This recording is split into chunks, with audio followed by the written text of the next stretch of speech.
নিরীহ বাঙালি এই প্রবন্ধটির তোমাদের সাথে কিছু এমসিকিউ নিয়ে আলোচনা করব। এখানে গুরুত্বপূর্ণ কিছু এমসিকিউ তোমাদের জন্য ধারাবাহিক আকারে সাজানো হয়েছে। চলো আমরা এই এমসিকিউগুলো ধারাবাহিকভাবে দেখে নিই। আশা করছি এটি তোমাদের অনেক কাজে লাগবে। এখানে সবগুলো গুরুত্বপূর্ণ এমসিকিউ নিয়ে এটি সাজানো হয়েছে। নিরীহ বাঙালি প্রবন্ধে বাঙালি সময়ে সময়ে কোট শার্ট ব্যবহার কেন করে? এটা হবে যুগের সাথে তাল মিলিয়ে সেটি ব্যবহার করে। এরপরে দেখো 2 নম্বরটি, নিরীহ বাঙালি প্রবন্ধ অনুযায়ী বাঙালির কোন দিকটি লিখতে গেলে অনন্তমসী কাগজ ও অক্লান্ত লেখকের আবশ্যক? বাঙালির গুণ সম্পর্কে লিখতে গেলে এরকমটা বেগম রোকেয়া বলেছেন। নিরীহ বাঙালি প্রবন্ধে বাঙালি শব্দে প্রকাশ পায় মধুরতা, তরলতা, নমনীয়তা, তিনটাই প্রকাশ পায়। নিরীহ বাঙালি প্রবন্ধ অনুযায়ী বাঙালি কিভাবে পাস বিক্রয় করে? যৌতুক গ্রহণ করে তাদের পাস মানে ডিগ্রি বিক্রি করে। নিরীহ বাঙালি প্রবন্ধ অনুসারে কৃষি দ্বারা কি বৃদ্ধি হতে পারে? কৃষি দ্বারা অন্ন বৃদ্ধি হতে পারে। কর্মস্পৃহার অভাবে আজ আমরা হয়ে আছি সকলের চেয়ে দীন। যে বাঙালি সারা পৃথিবীর লোকেকে দিনের পর দিন করে খাওয়াতে পারে তারাই আজ সকলের দ্বারে ভিখারি। উদ্দীপকের নিরীহ বাঙালি প্রবন্ধে বাঙালি চরিত্রের প্রতিফলিত দিক হলো ভোজনপ্রিয়তা, এটা হবে না। উদ্দীপকের সাথে অলসতা মিল আছে। এরপর হলো কর্মবিমুখিতা, মানে আমরা কাজ করতে পছন্দ করি না কিন্তু পড়ালেখা করতে পছন্দ করি। উদ্দীপক হবে 3 নাম্বারটা, মানে হাতে কলমের কাজ আমাদের পছন্দ নয়। এই চারিত্রিক বৈশিষ্ট্যের কারণে বাঙালি আজ কোন পরিচয়ে পরিচিত? ওটা হলো মূর্তিমান পরিচয়ে পরিচিত। 8 নাম্বার দেখো, নিরীহ বাঙালি প্রবন্ধের নারীরা নিজেদের কি প্রমাণ করতে চায়? নারীরা তাদের অবলা প্রমাণ করতে চায়। 9 নাম্বার, নিরীহ বাঙালি প্রবন্ধটি কিসের উপর ভিত্তি করে রচিত? জাতির জীবনাচরণের উপর ভিত্তি করে এটি রচিত। বাঙালির পক্ষে দুর্ভিক্ষ নিবারণের জন্য পরিশ্রম করার চেয়ে আমেরিকার কাছ থেকে ভিক্ষা গ্রহণ সহজ, কারণ বাঙালিরা পরিশ্রম সাধ্য কাজে অনাগ্রহী। উত্তর 1 নাম্বারটা, বাঙালিরা আত্মমর্যাদায় বলিয়ান নয়, এটাও হবে। আমেরিকা সাহায্য প্রদানে আগ্রহী, এটা হবে না, উত্তর হবে। বেগম রোকেয়া সাখাওয়াত হোসেন কাকে মূর্তিমান কাব্য বলেছেন? বাঙালিকে মূর্তিমান কাব্য বলেছেন। নিরীহ বাঙালি প্রবন্ধে লেখক পাশ বিক্রয় বলতে কি বুঝিয়েছেন? এখানে পাশ বিক্রয় বলতে শিক্ষাকে বুঝিয়েছেন। হাল চাষের চেয়ে গরুর দুধ পান করা সহজ। উক্তিটিতে বাঙালির যে স্বভাব প্রতিফলিত হয় তা হলো নমনীয়তা, কর্মবিমুখিতা, আরামপ্রিয়তা। উত্তর হবে 3টা। বাঙালির এখানের মধ্যে 3টাই প্রতিফলিত হয়। নিরীহ বাঙালি প্রবন্ধে লেখক বাঙালি নামটিকে কি রকম বলেছেন? এটিকে শ্রুতিমধুর বলেছেন। নিরীহ বাঙালি প্রবন্ধে পাশ বিক্রয় বলতে বোঝানো হয়েছে শিক্ষা ব্যবস্থার দুর্বলতাকে। উত্তর হবে এটি যৌতুক প্রথাকে, এটি আমরা দেখেছি প্রবন্ধের মধ্যে।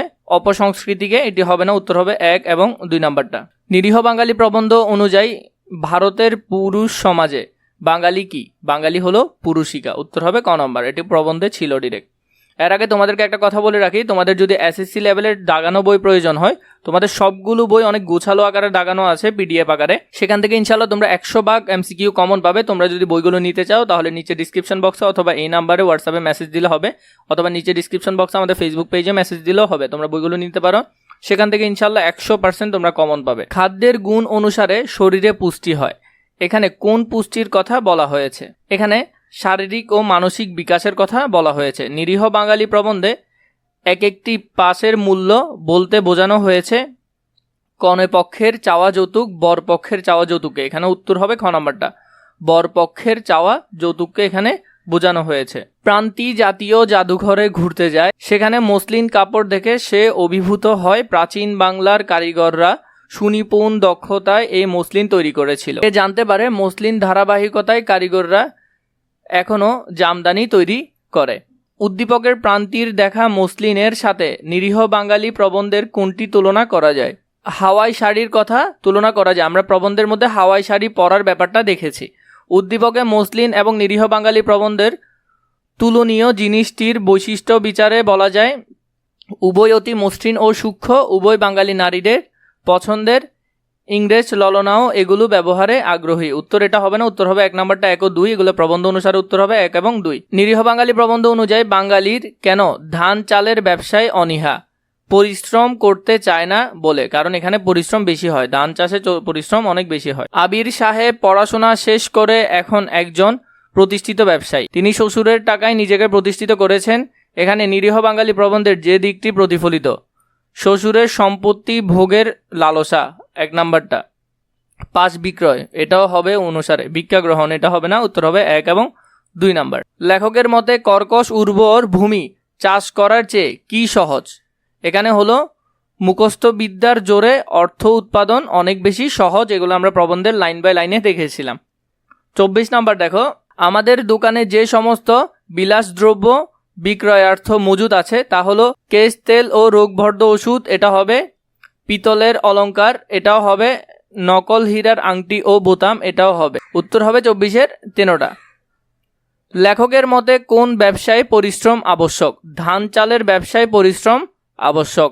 নিরীহ বাঙালি প্রবন্ধ অনুযায়ী বাঙালির প্রধান ব্যবসা কোনটি? প্রধান ব্যবসা হলো বাঙালির বাণিজ্য। আবির সাহেব শিল্পপতি।